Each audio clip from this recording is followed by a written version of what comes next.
saying actually what are we here and what are we going to do in life.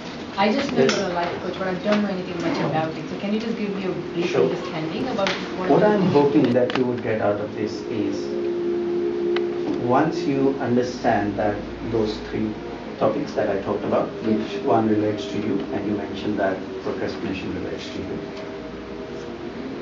Would I be right if I say that when you walk out of here, you would have some way of addressing that procrastination? Would that be a fair thing to take away from you? Definitely. Okay. And what my intention is that you would have at least 3 action points that you know that you can do. So I'm not going to give it to you. I want you to realize that these are at least 3 things that I can do when I walk out of this door, and I have a good chance of beating that procrastination. So that's what I would like you to arrive at, and that's what the workshop is about. So whatever your objectives are, my objective is to facilitate that. There is a stage, or a meditative stage, that's also known as the alpha stage. Okay. And it's preferred that before you start any training, want to get you into that mode. So what I would like you guys to do is sit up straight in your chairs with both the feet planted firmly, so your body should be symmetrical. And I would like you to pick whichever you're sitting, so somewhere on the wall, a spot, just pick a spot which is above your eye level. So looking at that, and then just look up a little bit and just focus on any point, pick any point anyway, and focus on it. Focus on that point, and without moving your eyes or your head, just feel that you can see the whole room. So when you get to that awareness, where without moving your head or without moving your eyes, you can feel that you know what's around you, you close your eyes. So with your eyes closed, I want you to use your imagination to the fullest today. Let go of any need for any kind of logic or fine reasoning. Just go with the flow, hear my voice, and concentrate on the words.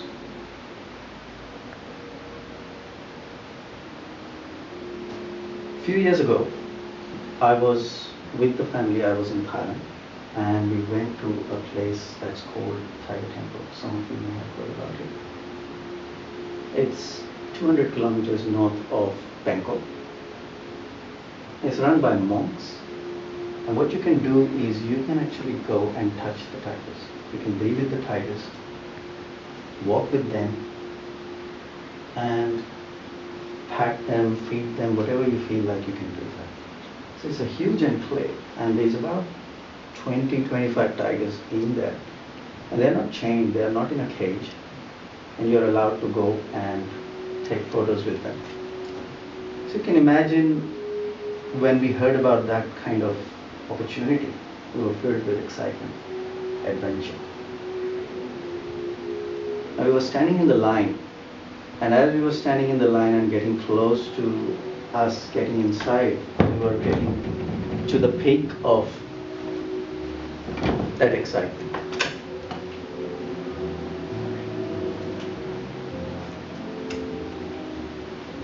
It was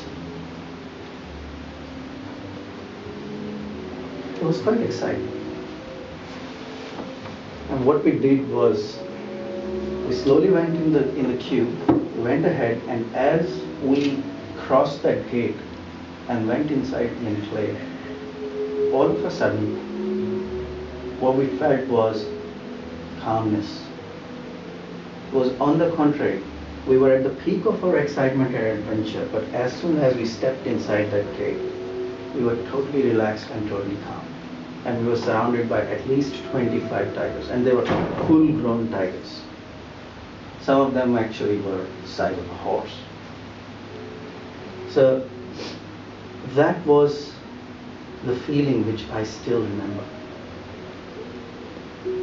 And I remember that the calmness of that incident was very similar to once when I was flying above Palm Beach. Really calm sea. And it was a sunny day. And my instructor said that, okay, today I'm going to teach you how to fly in one line. And note that it's different to driving. When you're driving on the road, you know how to drive on a straight line. But when you're flying, there's no lines above. So you have to really use your imagination.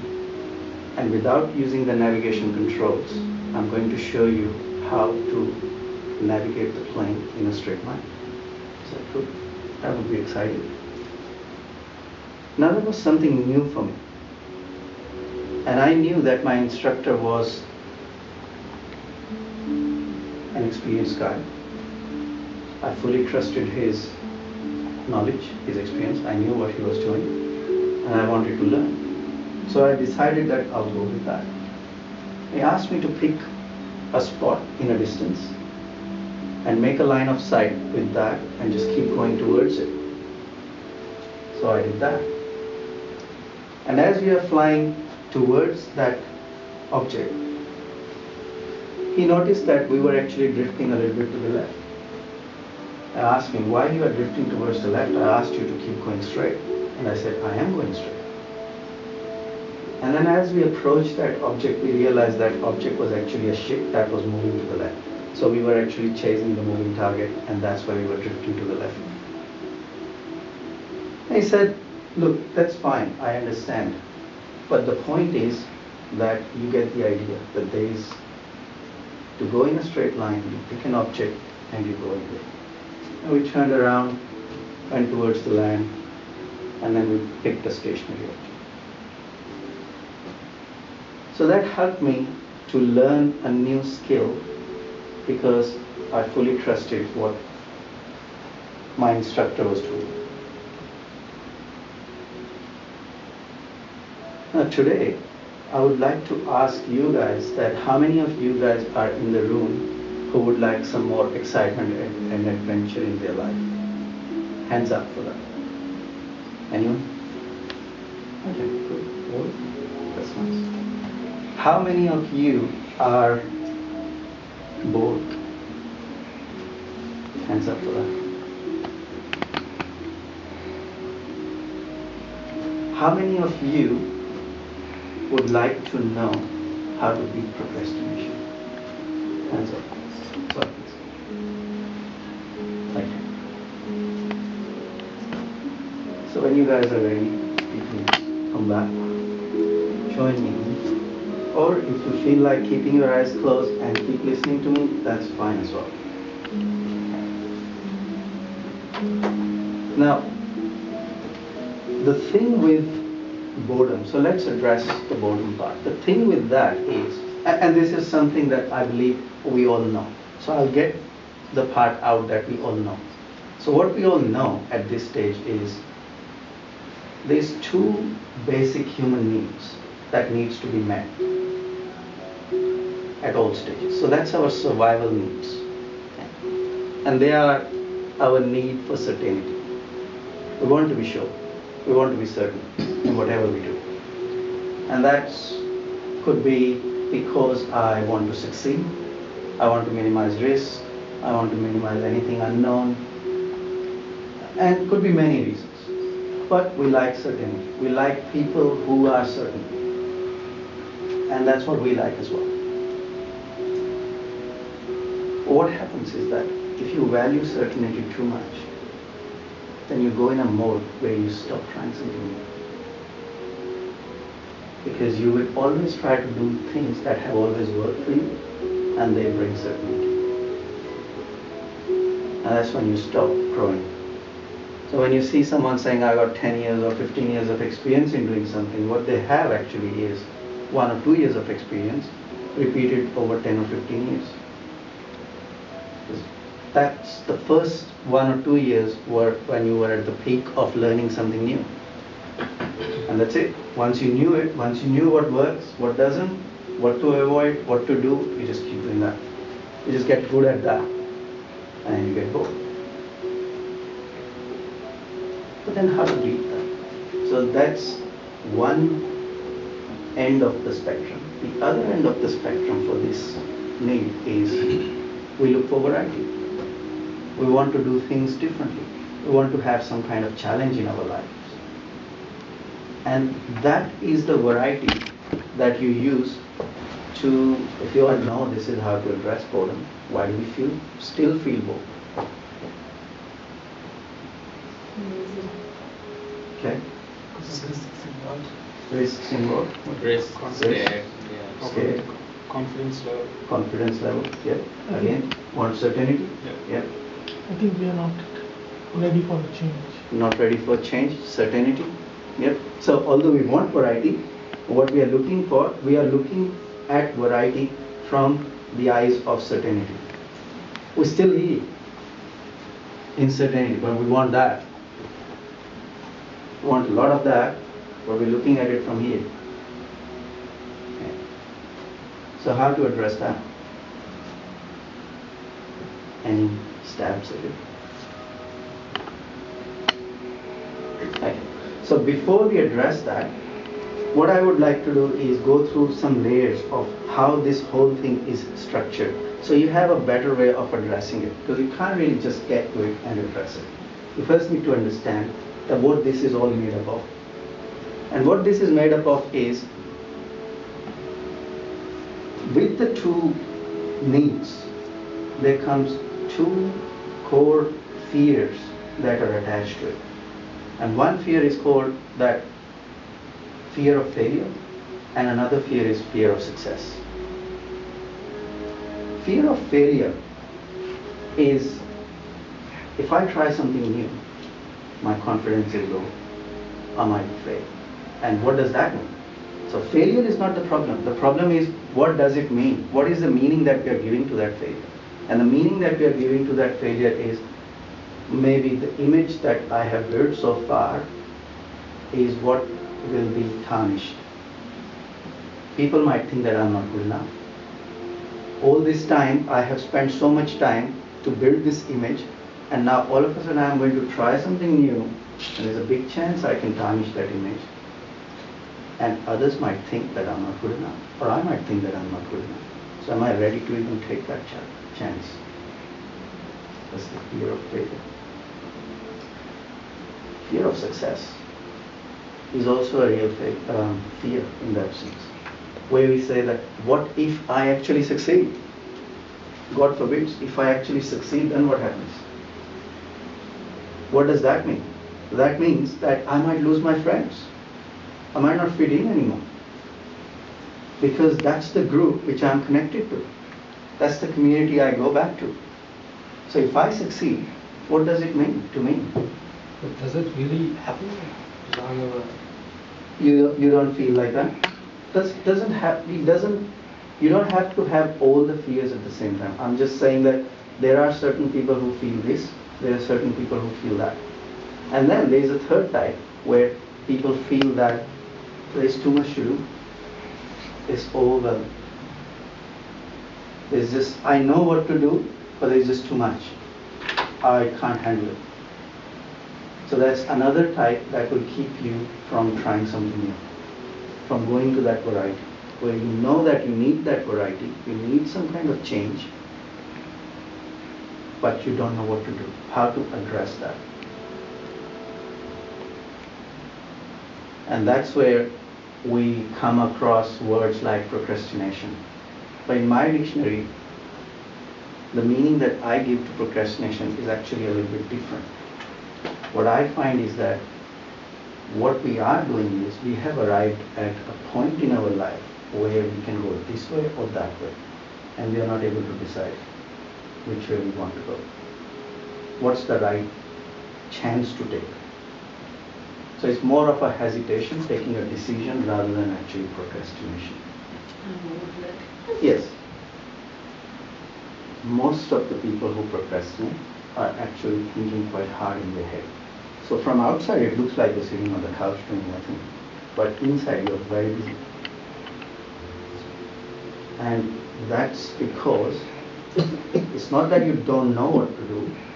You've got all the options and everything laid out. You probably would have done a lot of research coming to those options as well.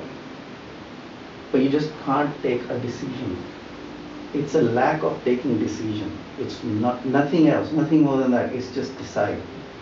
Just decide and do. Pick one path. And the reason you can't pick is because either you're afraid to succeed or you're afraid to fail. So either you can give it a meaning that I might not be good enough. What if I make mistakes? What if my decision is not right? And the other is, what if I actually succeed? What does that mean to my family, to my friends, to my relatives? What does it mean?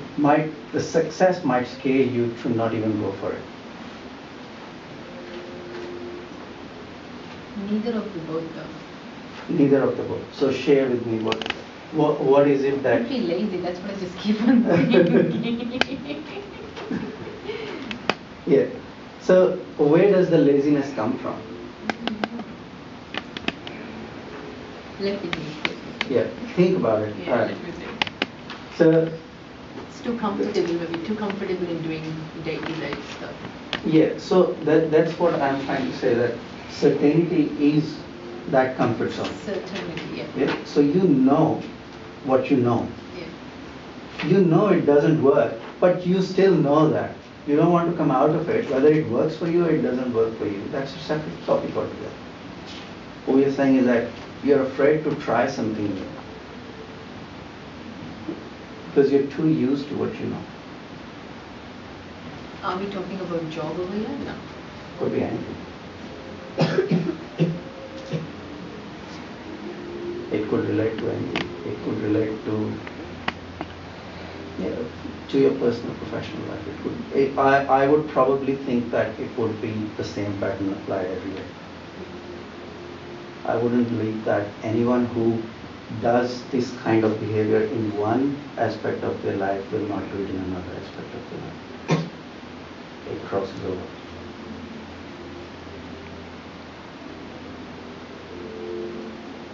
So why do we have these kind of fears? Why is it that we care about certainty, but what we actually want is variety?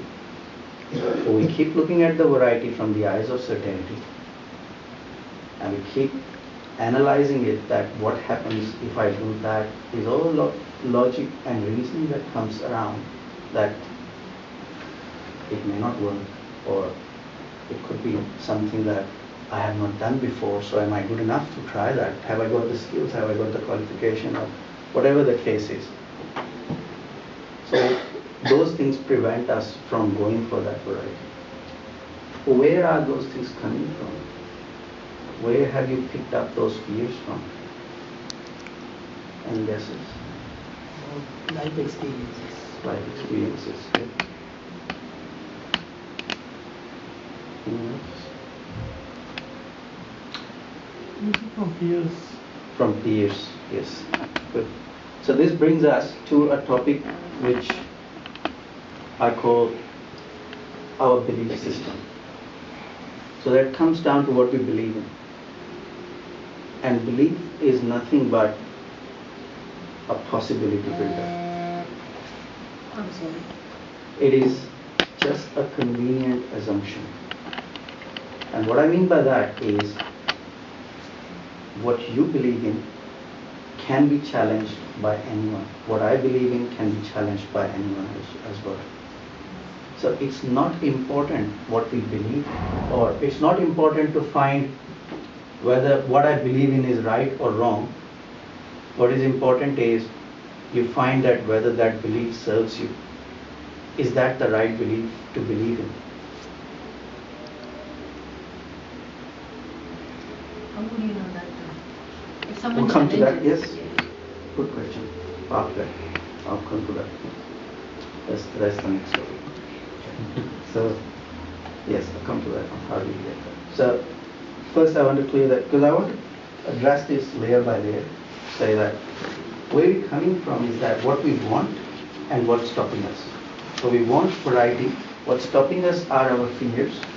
And where those fears come from is our life experience, fears and all that. And that's where these beliefs come from. These beliefs are something that have been passed to you either as you were growing up, by your peers, by your relatives, parents, society, media, movies, whatever you call it.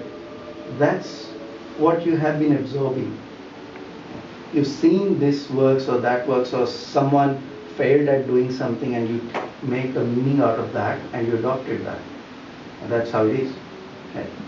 That person was not able to do it. I know it can't be done. I know 5 people who have tried it, so I know it can't be done, so I'm not going to try it. So you adopt that. So these beliefs are constantly getting adopted. But what I would like you to understand at this stage, what I would like you to take away from here is that a belief is nothing but just an assumption. It can be challenged by anyone. Convenient assumption, or it's a possibility filter. As actually a better definition. It's a possibility filter. What it means is that if you want to do something, there are many different ways of doing it, but you choose one way of doing it. How is that? Because you believe that's what you can do. Someone else will believe, I can do that. Third person will say, I can do that. So it's a possibility filter where you got many different possibilities to do something, but you concentrate on doing it one particular way because that's how you believe you can do it.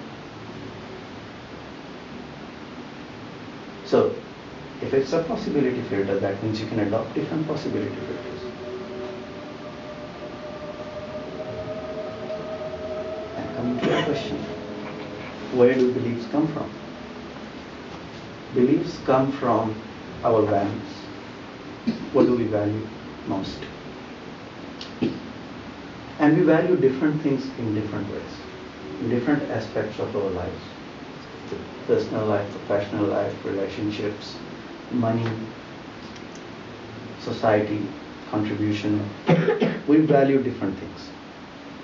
So we can't look at values as one thing to hold together, but depending on what part of your life you're talking about, professional life or personal life, these things that you value, they must be there.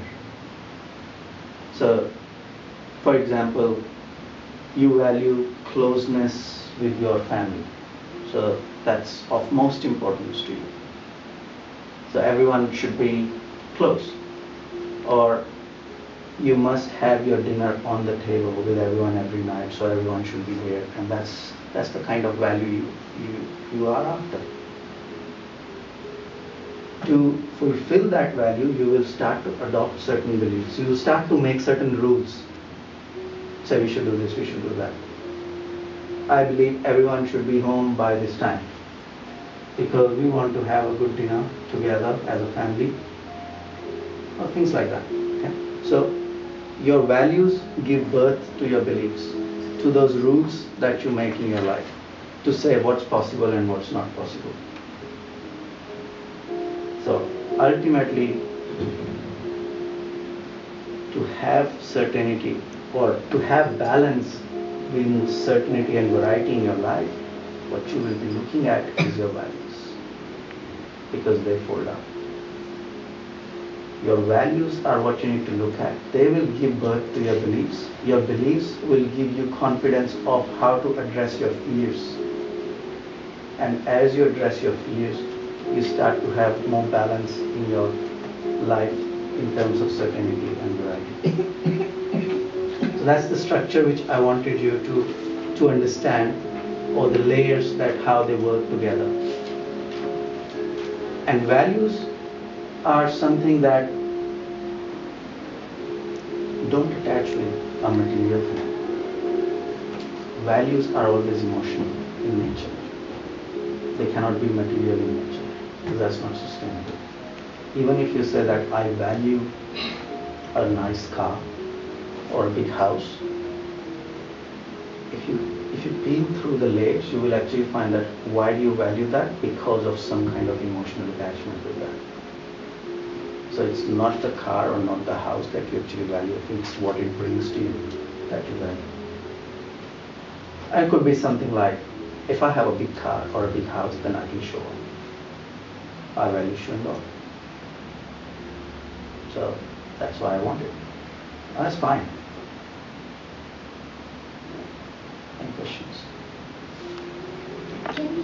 values. You can, yes. Is it permanent or like what? I mean, I believe my problems are mainly because of things I value. Correct. So I don't need to. We're all here because of that. Yeah. You just named it, but that's the core problem.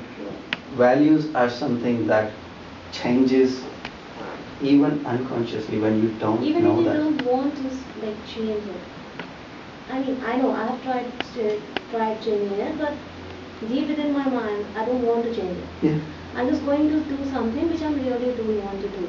Okay. So it's not permanent, it's temporary, and it lasts for just 1 or 2 months, and Yeah. then I'm back to my original values. Yes. I've tried many times to change it, but Yes. it's not.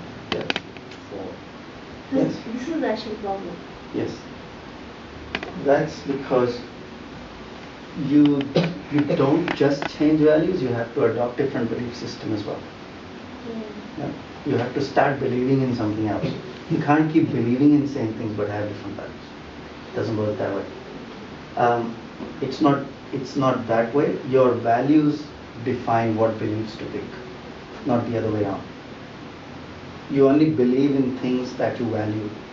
So first you have to be sure what you value. You value love, affection, whatever you value, you need to make that first. That in my work life, what do I value? So people might say, I want significance. I want to be noted at my work.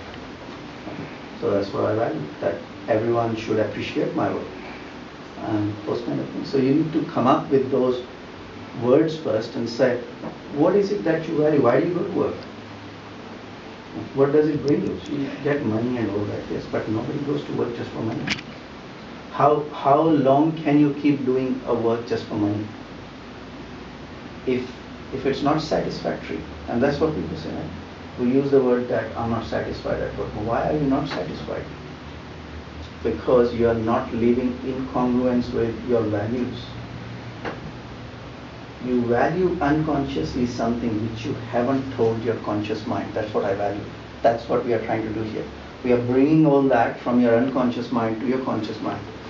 Because on unconscious level, you know all this. I'm not telling you anything that you don't already know. You just don't realize it. So I'm bringing it up so you realize it, and now you have a choice to say, okay, now I get it. I think I need to change this belief. I don't think that belief serves me. Because I believe this. For example, you want to start a business and you want to earn money. But then at the same time, you also believe that people with money are greedy people. They are dishonest. Nobody that rich can be rich by being honest. If that's your belief system, you're not going to get there. Doesn't matter how hard you work, because unconsciously what you're telling yourself is that I don't like that kind of person. I don't want to become that kind of person. So your unconscious mind will always push you away from any opportunity that takes you in that direction. And then you live at a level where, why is that? I've been working so hard, I've been doing everything right, but nothing's working. Because what you believe in and what you value are totally two different things. And I'm not here to tell you what's right and what's wrong to believe of. That's for you to choose. All I'm saying is that pick the two sides that work together. If you believe that people with a lot of money are dishonest people, that's fine. But then also have your values in the same way. And you can't say that I want to be rich as well, because what you're telling yourself is rich people are dishonest. I want to be rich, but I'm not a dishonest person. I'm an honest person, but rich people are dishonest. And that's the conflict. You see the conflict? You can't get to that point by saying this, but actually believing that. What if we say to ourselves, some rich people are dishonest?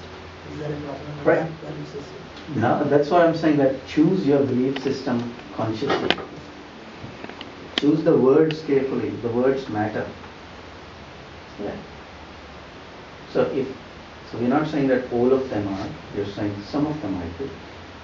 80% are good, 20% might be. It's fine. I belong in that 80% category, so I'm good to go. But if you believe that all are like that, well then you are as well. So why would your unconscious mind give you opportunities to become like that you hate? But again here, the problem is our conscious mind might say some rich people are dishonest.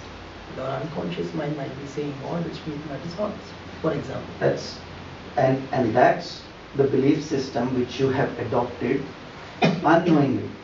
Right? So what we are here today is to shake that up, to say that we still want to continue to believe in all that.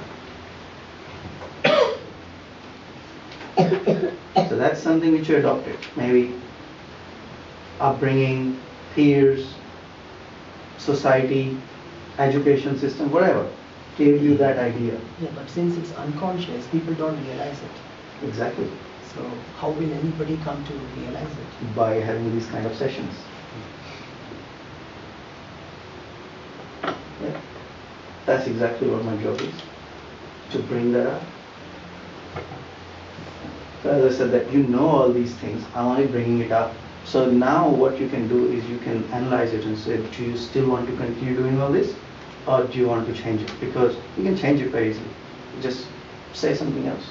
Just believe in something else. It's a possibility filter. You believe that, believe in something else now. Give a different command to your unconscious to say, no, I'm done with that kind of belief now. From today, I'm going to believe in this.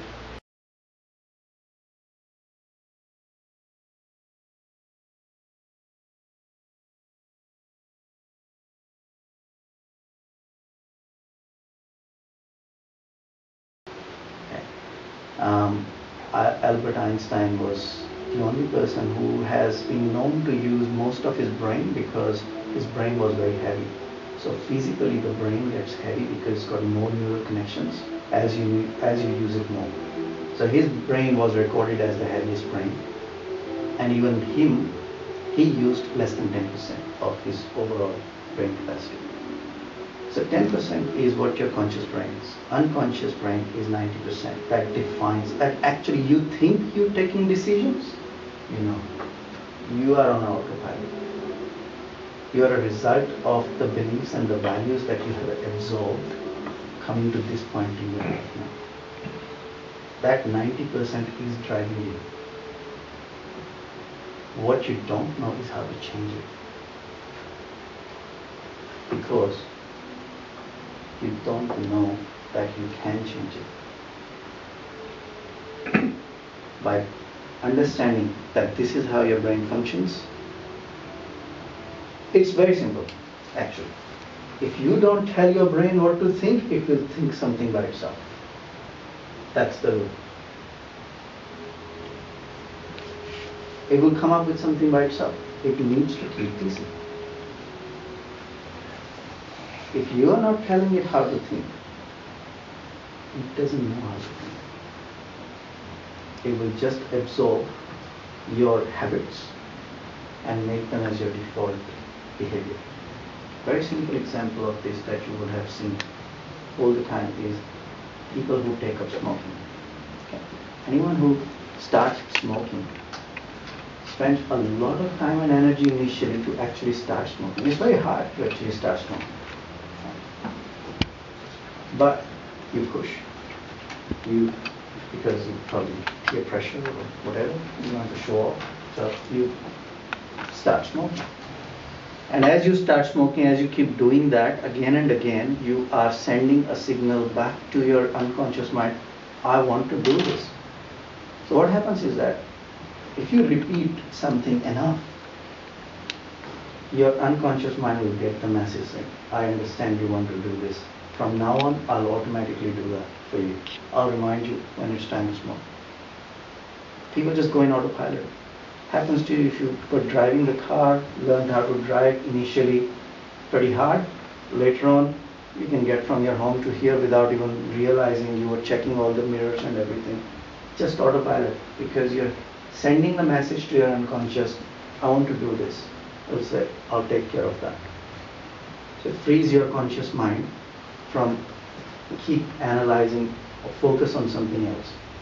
It's the job of your conscious mind to decide whether something that you want to do is right or wrong. Your unconscious mind doesn't know that. It will do it because it knows you want to do it. It doesn't know that smoking is bad for you. It just knows that your conscious mind has made a decision that you want to do it, I'll just follow. That's the way it works. So what does that tell us? We can tell our unconscious mind whichever way we want it to function. We just need to practice hard enough on something new. If you want to adopt a new belief system, you just need to work hard enough until it becomes your habit. So believe into it, start working on it, and as you send message back to your unconscious mind, it will make it as your habit. Because it's already done that. For all your life, it has been doing that. You've been fed those kind of belief systems from everywhere, and you've adopted them very nicely. So now it's time for you to say, I want to believe in this. It doesn't matter whether that's a right or wrong. It's not about that. It's not about logic. It's not about reasoning. It's not about that whether this is the right belief or wrong belief. That's not the point. The point is, if you believe in that, would that get you to where you want to get to? Yes? No? That is, in order to achieve something, what you have to visualize is what you have to be in order to achieve something. So when I say that, I don't mean that you need to be like someone. If you want to, that's fine. But it doesn't mean that. It doesn't mean that you have to be like someone. What it means is that what kind of person you should be in order to lift your game in there. So if you were to imagine a role model, or if you were to become a role model for someone in that area, what would they be expecting of you? What kind of values you should be living for them? That goes in the next column next to it. So if you write in the aspect that you just picked, if you want to become a role model for your kids, for anyone, what they should be looking up to, what would you want them to take away from you? What kind of values you should be doing, or what kind of values you should be valuing?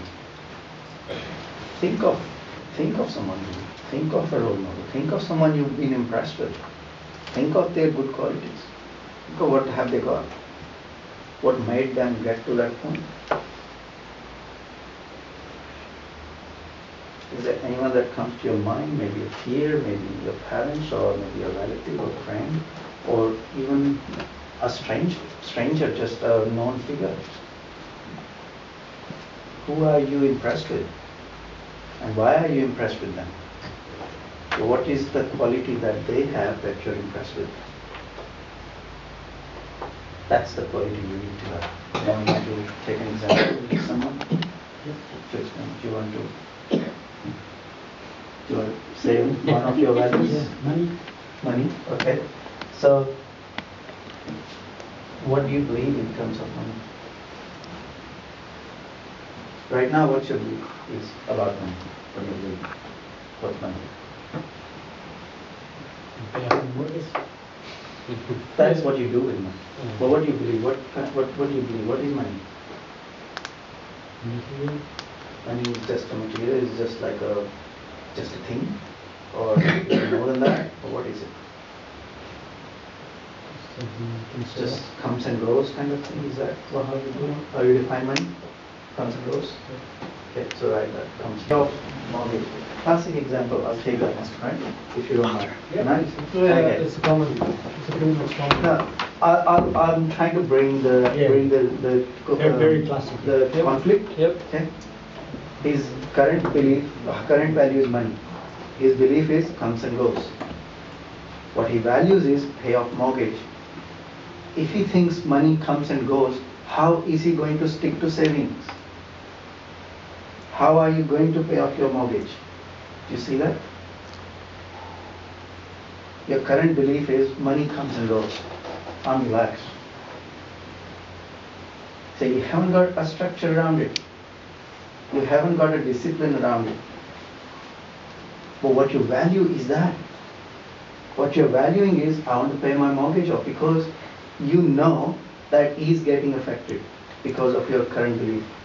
I think so when he means money comes and goes, money comes, but there's no expenses. It doesn't stay, or you just trying to say show off? No, Sorry to say that. that's like very classic, like you said, right?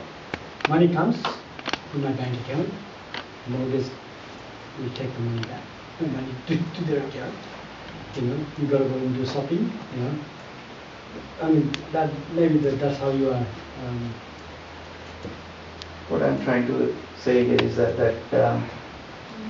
what your belief around money comes and goes is that if you believe money is something that comes and goes, you haven't got control over it. So what you're valuing is control. What you're valuing is that I want to pay my mortgage off. So you've written that very clearly. Mm-hmm. Yeah. So that's top of your list. I want to pay my mortgage off. It comes with certain kind of discipline, with certain kind of control. What you're lacking right now is that control. But what you're valuing is exactly that. But I'm not controlling that control. You're not controlling that control. Correct. So that's my. You're just going with the flow. Yeah, it's just Yes. like, comes, goes. Correct. So I'm So you struggling need- to actually just You get need that to control. prioritize. You need to. So that's what we will do next. So it's not about the how. So the how will come is your future. Sachida wants to pay off the mortgage, but in order to pay off that mortgage, what kind of belief you need to adopt around money? How do you want to start looking at it from a different angle now? If you want to pay off your mortgage, Spend less or earn more. up to you, whatever. So it's what control do you want to put in? Believe into nurture. That's first. So Yeah. take that. So nurture. What do you need to believe in to nurture? What kind of person do you need to be? Yes. But what you want to believe in? So, let me say, if you want to help someone, do you believe that there could be anyone, or would there be things around, rich, poor, Poor. those kind of things? Only poor people. You only want to help poor people.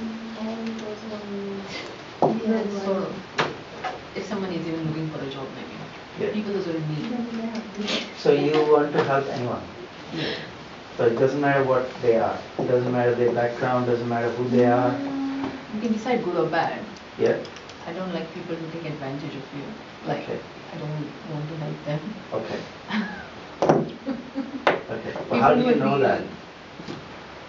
People who are struggling, I think, Yeah. to achieve something. Okay. I don't know. Okay. So That's what it write that one. So that's what you would like to believe in, that I want to help someone who needs my help, who's struggling. Yeah? Or no? Yeah, but. No. So how do you know? Exactly. Yeah, we're getting into how part. We'll get into that one later. So the beliefs are not about how. The beliefs are what makes you do something. Yeah. So it's not about how you do it. That's the next part of it. It's the driver behind your actions.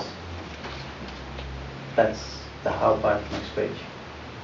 To fulfill that belief, what kind of actions do you need to take?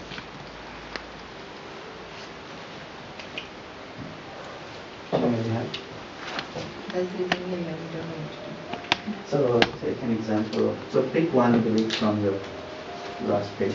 So pick one belief that stands out. Which is, what is it? Certain. You want to Certain, like to be certain. you want to be certain. Yeah. Okay. So you want to believe in certainty. Yeah. Is it good? Yeah. I mean, you can believe that I want to be certain. Yeah. So that's fine. I mean, you want to be a certain person. Certain in the sense that you want to. To you, I believe certainty means confidence. So you want to protect the confidence each. But to you, does certainty and confidence just stay at the same level? Is that how you describe it? Someone is certain, that means they're confident? No, I'm trying to say a consistency in life, or certainty in life. I'm trying to say that one. Okay, so what's consistency? I'm trying to say money-wise because I took money over here, so I'm just Okay. trying to just believe to have it. Okay, so my goal is to be helping others, but to be helping others, yes, I need to have a certain lifestyle as well, like Yes. have more money so I can help others. Okay. That's good. what my goal is. Okay, good But one. to get more money, what am I going to do? Yes. That's what I'm going to Good do. one. All right. So, very good one. Very good example. What you are saying is that in order for me to help others, I need to first help myself get to that level, so I can help. I'm just at that level, but I need to go to next level, start helping others. That's what I'm. Are you at that level that you can start helping others? I won't. Yeah. You I want? can. Okay. I can a bit, but not to till extent what I think as I could be. Yes. So your belief is that you want to be at that level Yeah. all the time? Why not? Why not? Yes. Why not? Why not? Yeah. So that's the belief. Yeah. That I want to be at a point where I can help others. Yeah. So you can't compromise. Financially and Yes. whatever. You can't compromise your own sustainability. Yeah. It's a very old saying that charity begins at home. Yeah. You can't go out and help others while your own home is suffering. That's right. It doesn't work that way, That's right? right. So you have to make sure that you have got it covered. That's right. And that's what you want to believe in, that once I am at that level, I can help Yeah. others. So as soon as that level drops, you will know. Okay, so you kind of made a standard there, that's my standard. I want to be at this level where I feel comfortable to now start to help someone else. Yeah. What do you need to do to be at that level all the time?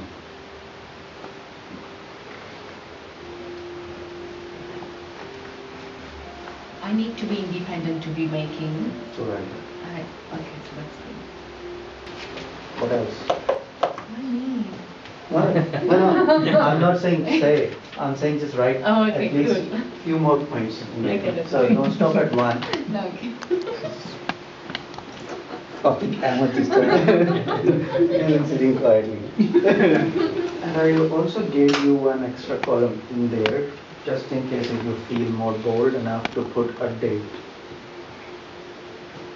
Just said by when we believe that you'll be able to do it.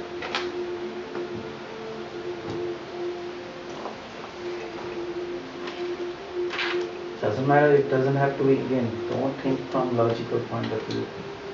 Pick a date. Pick a date and try your best.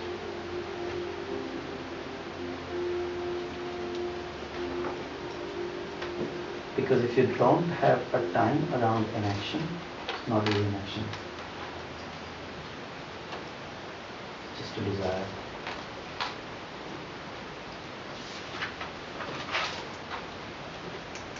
That time creates the urgency around it. That shows that you actually want to do it. And it doesn't matter, it could be a week, it could be a month, it could be 5 years, 10 years, that doesn't matter because it depends on the kind of action you're taking. Something could be 10 years, could take you 10 years to do that, that's fine. But have something there, have it time bound. Otherwise it's just there, back of your mind. You get to do it whenever you get to do it. Thing is that I might take this today and put it in my backpack and then we'll open it again Yeah, and I'm going to forget yeah, all about it. yeah. And it So- has happened with me quite a few times. Yeah, that's a very valid comment, and the reason for that is because you're not picking values that will drive you then. What is it called? There is not big enough why. If you don't have a big enough why in your life, you're not going to get anywhere. You need to have such a big why that it drives you. So you can't put it. It needs to question you. If you have the values that comes out at you and say, yes, I have to have these values in my life. This is something that I've been always. You go to work, you earn money, you imagine a certain kind of lifestyle. You want to do this, you want to do that. Then you would have time, but you never get to do it. That's because you're not valuing that values. You are still choosing to keep going on autopilot. That's right. Yeah. So then that's what my question would be, that why are you choosing to keep going on autopilot?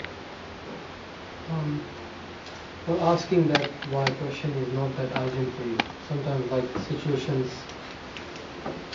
just lands on your head and you have to do it. You don't have any option. But if you get fired, Yeah.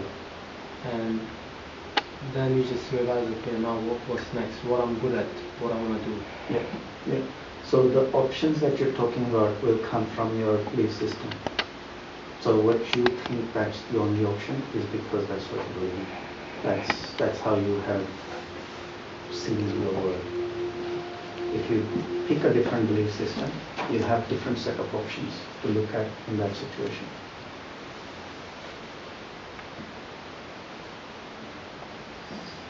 And you can test that by looking at those two values that you saw, what you are currently doing and what you actually want to do, and revisit that situation and then apply those two belief systems. You'll have different options that come out at you. If you start to believe in something else, you will see something else. Still doubting? Yes, I'm not sure that I'm going to.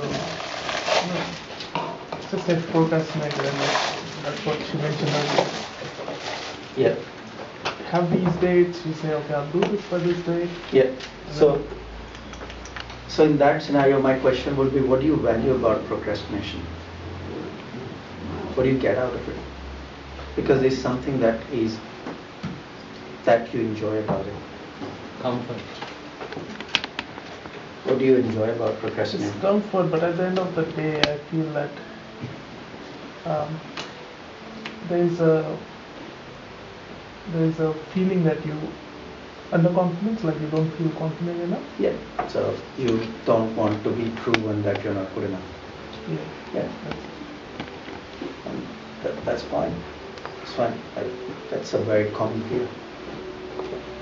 That's a very common fear. So now, for me to bring it up to you and say that's your fear, what are you supposed to do now? You work on it. You work on it, right? You face it.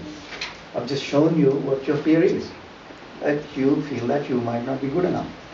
Well, then face it. And pick the values that will help you to face it. Because your current values are not supporting you to face it. That's right. But you want to face it, or don't you? That's, you want to face yes, it, right? And every time I try it, it doesn't work for me because. Yeah, because you're working from your current value system. That's Yes. right. You need to pick a different one. So what different values that you need to, what kind of person do you need to become to face it? So then deconstruct from there. So I want to be this kind of person. And then what do you value about that kind of person? Then you say that person has got this kind of attributes. I want to have that. So the reason that you are procrastinating at the moment is because you can't decide which way to go. Or pretty much you only got one way to go and you don't like it. You try and then you fail. You keep trying and keep failing and keep trying and keep failing. mean, what's the? I mean, is there any way to, I guess, change your belief system or something? Sure. What do you believe about that? So what is it about failing that you want to point out? Well, look, I guess I'm trying to do something to achieve something, and I've been trying for a year, and I try, and it doesn't work out, and I keep trying, and it doesn't work out. Try something else and it doesn't work. Try something. Yeah, else. exactly. So what meaning do you give to that? That it's not working, and I'm getting frustrated. Yeah. And what else? What else? There's nothing else. I mean, the option is that I have to keep trying. Yeah. Yeah. But there is something else as well that you're also telling yourself. What's that? You tell me. No, I'm asking you. No, you tell me first. So one is that you're trying. Mm. So you're trying, it's not working. You're trying, it's not Yeah, working. trying different things. Yeah. And, So what do you tell yourself at that point? it's When not- it doesn't work? Well, I keep trying again. Try again. Yeah. So when you see the result and it didn't work, what do you tell yourself? I say the four-letter word. Yeah. Do you say something like that? I already knew that. Sorry? Do you say that I already knew that? Perhaps. Not really. I mean, sometimes, but not Sometimes, not all the time. Yeah. I'm a pretty positive person Yeah. most of the time. Yeah. So what do you tell? So when something doesn't work out, when you try, I'll keep trying. I'll keep trying. You tell yourself that I'll keep trying. Yeah. Okay. So you believe that in order for you to succeed, you need to make mistakes. Is that correct? Not really. I don't like making mistakes. Nobody likes making mistakes. It's not about liking. Yeah. It's about that you believe that in order to succeed, you need to try something new. I mean, if it doesn't work, then I'll try something new. I believe. Yes. Yeah. So when you try something new, is there a chance that it may not work? There's always a possibility. Yeah. Which means that there's a possibility that you make mistakes. Yeah. But you don't like making mistakes. No. So there's your conflict. Exactly. So you don't like making mistakes, but then at the same time you're trying different things, Mm. but you also know that there could be mistakes made there. Hmm. But you don't like it. So you're always living in a conflict because you want it right first time. Hmm. That's true. So what do you need to change about it? Okay, or put it this way. Do you believe that anything can work first time? Yeah. Everything can work first time. That's what I used to before I started trying. What Yeah. I do now. Okay, so you changed it. Once you start to see that doesn't work, you changed it. Yeah. So before that you used to believe that everything can be done correctly first time. You Yeah. don't have to have a second try at something. No. Anything new, you give it a go and it's successful. That's pretty much how things used to happen previously. Okay, so apply it to everything, right? Yes. And then you started to see evidence that it doesn't work that way. Yeah. So you started to change your belief system, so what that doesn't look like it, so that kind of belief. Mm. I'm sure that that's not what you consciously Yeah. did, Yeah. but that's, the brain has its way of figuring all those things out. Mm. Yeah? So you started saying that anything is possible in this world. First time, I'll give it a go, I'll be successful. Yeah. You went ahead, give it a go, you failed. Yeah. You went ahead, did something else, you failed again. Mm. You started to question your belief. Mm. That, is that correct? Mm. No, that's not correct. No, That's yeah. so that's not correct. So you started to do that. But then at the same time, you didn't change your attitude to accept those mistakes. You don't like them. Mm. So you are constantly living on a conflict where the reality shows you that everything cannot be successful in first attempt, Correct. but you're not ready to accept it. Correct. What you need to do. So in this case, we need to change the value. We should modify the value to be accepting mistakes. Then there is I'll no say- more conflict. Yes, so you need to also adopt more realistic attitude towards it. So, yes, if you can do anything and that is successful first time, that's fine. Okay. But hearing that out, my feeling is that you are putting unrealistic pressure on yourself by expecting that of you. Everything will work on the first time. Yes, Yeah. because you don't like to make mistakes. So what kind of, how can you rephrase that? That it's acceptable to make mistakes. Is it? No. So,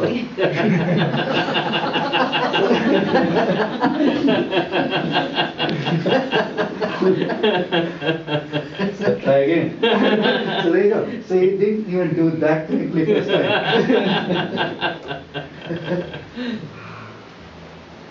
No, it's fact.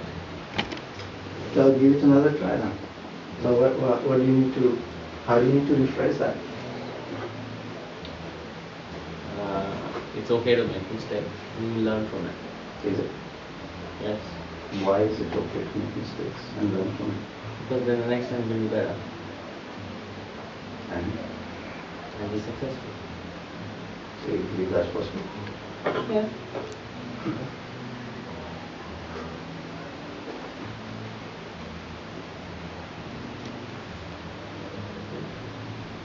Does that release any pressure? Sort of. Okay, good.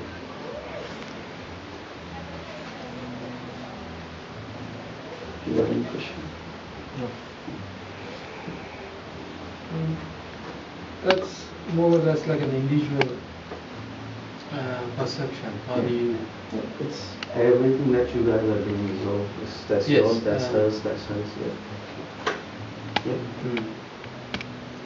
People believe, like, I'm sure you guys have heard that, I don't know how many times, but there was an interview from Thomas Alva Edison and he said that I didn't fail 999,000 times. I knew 9,999 ways of how to not invent a light bulb.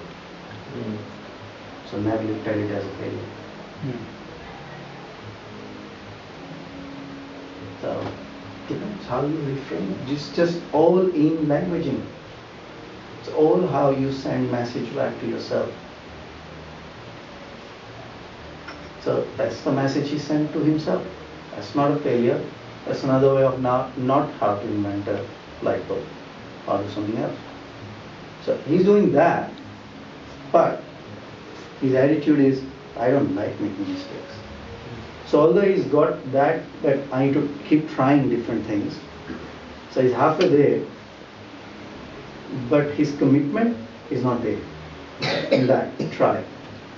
Because he wanted the first one to be right every time. He knows that So you have to have realistic belief. you have to have realistic belief that you can deliver on. And you can come to know by making mistakes. Yes. Test it out. Adjust it.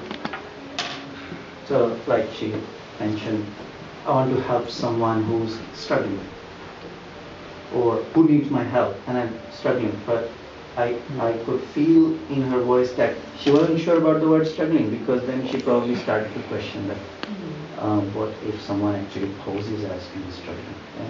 Someone is not, someone is fake. Yeah?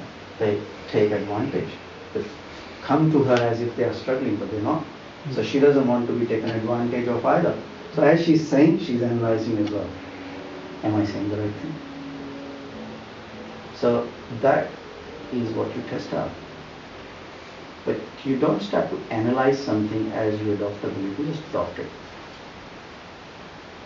And then you go with it. And you try it. And you adjust it. until you get it right. But there are, most of the time you try to put a logic behind it. Correct.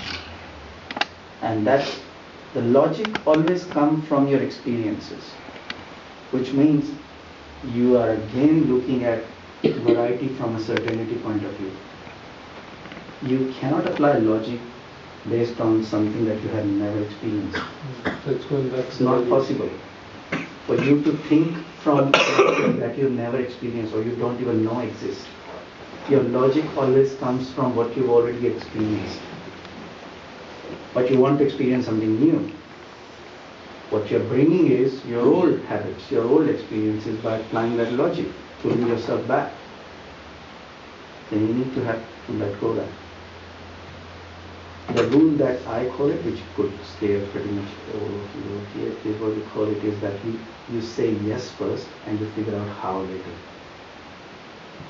That's the rule I go by. It's a rule for what? For Anything. Anything in life, if you want to do something, say yes to it first, figure out how later. We do the opposite way. We are all too much tangled in how. Does it look right and does it feel right? I'll say yes, it feels like it. Because there's chances that I might make mistakes. So we want to avoid that pain at all cost. And that's why we bring that how. But you cannot experience something new if you continue to apply that how from your past life. It's not possible. It's more or less like when you apply the logic, it's more like you're in a comfort zone. Still you're in a comfort zone. Yes. So as soon as you put a logic, it means you're limiting yourself. Again, you're going back to what you have already done or what Yes. you would like. Correct. But what you want is new. What you're doing is old. Yes. So that logic keeps pulling you back into your comfort zone. It tells you what's possible and what's not possible. I've tried that already, so don't worry about it. That keeps bringing you back into your comfort zone. So you want to stretch your comfort zone, you need to start saying yes first and figure out how later. You do that, but you probably don't have that logic and reason. So your gut feeling tells you that you should be doing that, but your head's stopping you from doing that because your logic tells you differently. So experience, develop your experience a little bit differently, span it across as well. Don't just keep going in one direction. So make many mistakes. We could make mistakes, but make different mistakes. Don't make same mistake again and again. Make different mistakes. But be okay with making mistakes. But who decides that's mistake or not? Because your belief wants you that's mistake. Yeah, that's a good point. Exactly. I mean, if your belief system is that nothing is mistake, it's either success or it's a lesson. Okay. So that's what. So when you go by failure and success kind of scenario, that's when you decide it as a mistake. But if you decide it as a lesson, not as a failure, so it's either successful or it's a lesson. It's never a mistake. Correct. Does that mean you should never be sorry because you only learned lesson? I believe in that. I don't. Yes, I do believe in that. Yes, that's my view. So it's up to you, but I do. Yes, I'm never sorry because what I believe in that at any given time, anyone, not just me, anyone, always try to do their best. Given the resources and the skills that they have, everyone tries to do their best. I might not like it, that's a different thing. But in their mind, they were doing the right thing. I might not see it as it's my favor or not like or dislike or whatever the case is. Not then. Is it practically possible that, because of what you did, that might have impacted on people's life? And then pretty much they are really, really upset with you, and then you should just say, hey, look, I'm sorry, this is my mistake, or, oh, no, I'm not sorry because I just learned a lesson. No, what you're saying, what you're saying is that what you did somebody else may have taken it in a wrong way. Yes, but did you actually want them to take it in the wrong way? Did you do it deliberately? If you did, then you got something to be sorry about. Now you might not have realized I've done this. Yes. So didn't you didn't do it deliberately, but right? maybe I should say sorry because look, I just did this. So that's okay. So I'll just break it down. So you didn't do that deliberately. Right? You did it the best you thought it should be done. So your intention was correct, but the message got interpreted in a different way by another person. That's their belief system. That's how they see This is where it. the practical comes. Is it practically possible? Yeah. I've just done something that I just said, look, I just learned a lesson, but hey guys, I'm not saying sorry for that. Maybe you are expecting sorry from me, just a simple word. Yeah, that's. But should I be just saying, I'm not saying sorry, I just learned today? It's how you want to put it across. So it's all depends on how you want to put it across. But your belief is that there's nothing to be sorry about. I did not intentionally do that. It was interpreted that way. Now you know it can be interpreted that way. So next time you probably won't do it that way. But next time you do it some other way, some other person might get upset with that. Now, how would you know all this? That who would take your actions in which way? You can't. You can't control how people take your actions. You can only control your own intentions. If you didn't do it deliberately, if your heart was in the right place and you actually wanted to do the best from your side, well, that's what matters. That's it. Doesn't matter how the other person takes it, because 7 billion perspectives out there. You cannot address them.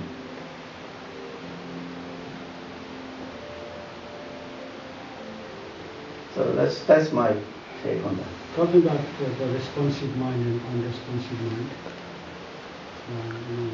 let's say I want to think about something, okay? This is my plan, this is my goal, and so when do you decide, okay, this is my responsive mind is thinking, oh, okay, this is what I want to do.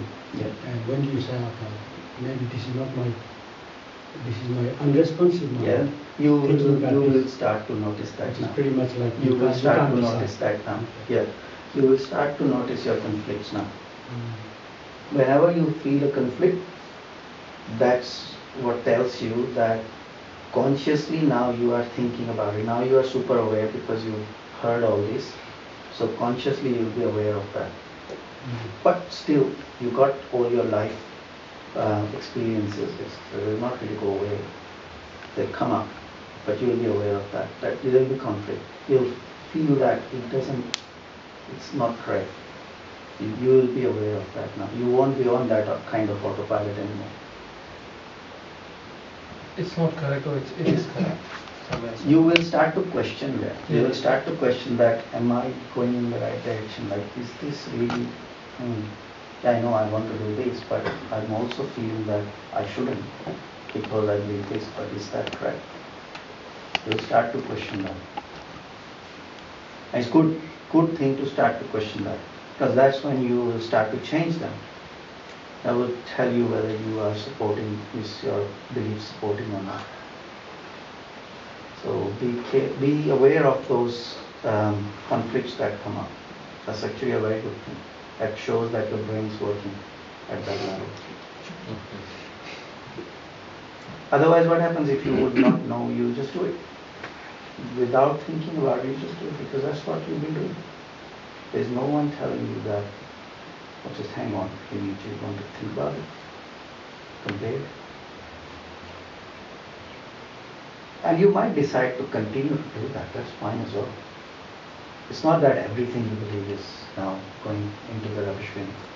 It's just choose wisely. Probably we all had some kind of conflict. That's why we did. I don't know. It's just we wanted to have kind of change, or we did think about, okay, what exactly, why again? Yes. I don't know. It's just No, me just only, or I think I would say yes. I would probably say it's a very generalistic kind of statement that we all constantly live in conflict, or we don't realize it. Couple of things, doing research and plus speaking to some professionals on what you want to do.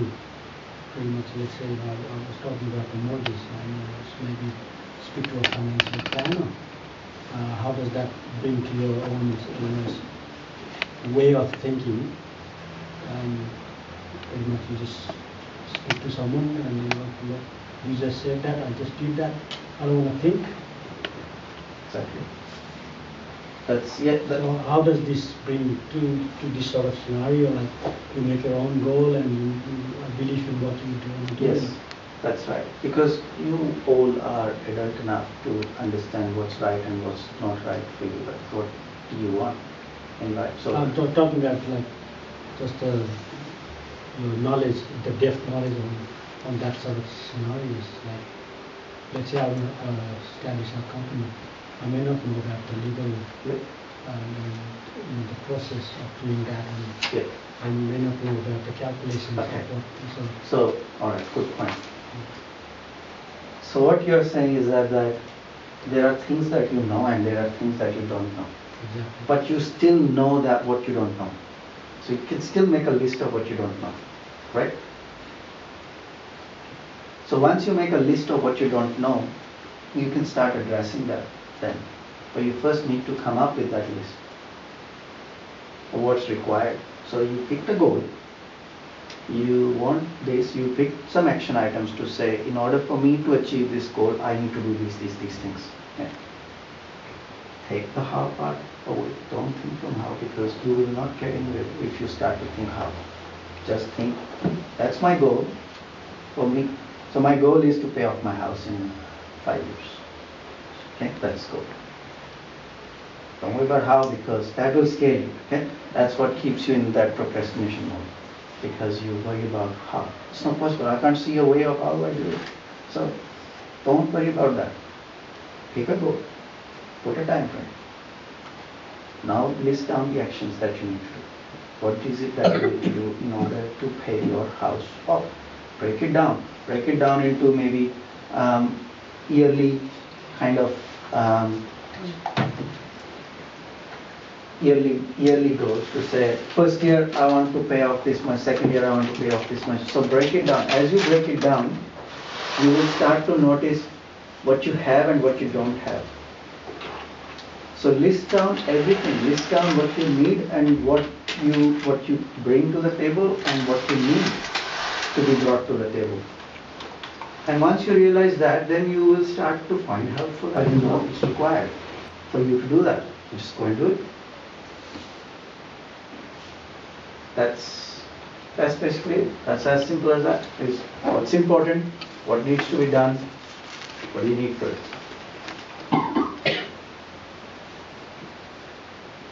So you won't have answers for everything, and that's totally fine. You don't need to have answers for everything.